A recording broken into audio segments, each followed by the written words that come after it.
warahmatullahi wabarakatuh. Hi friends, how are you today? I hope you're all fine.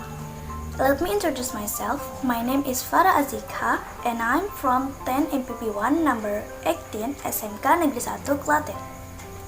Today I'm going to tell you a fairy tale about the Ugly Duckling.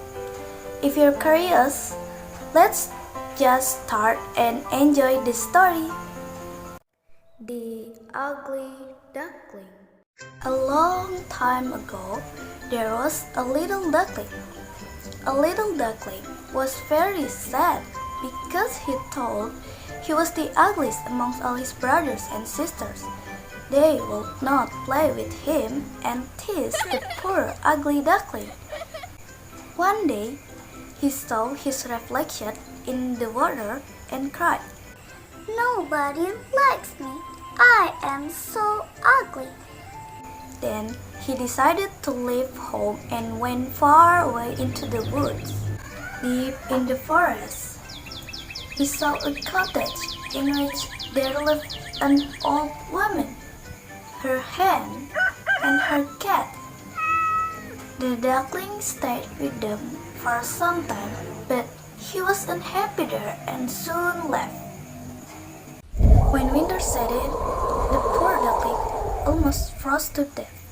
So a farmer took him home to his wife and children. But the poor duckling was terrified of the children and escaped.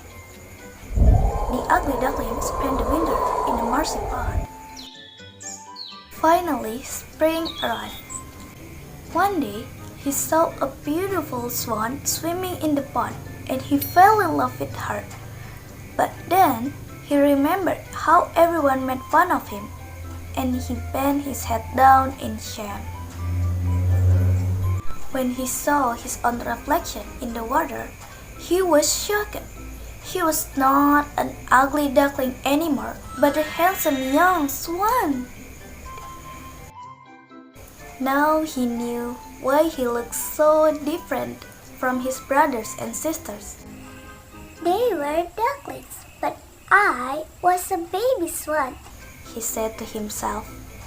Then he married the beautiful swan and lived happily ever after. The end.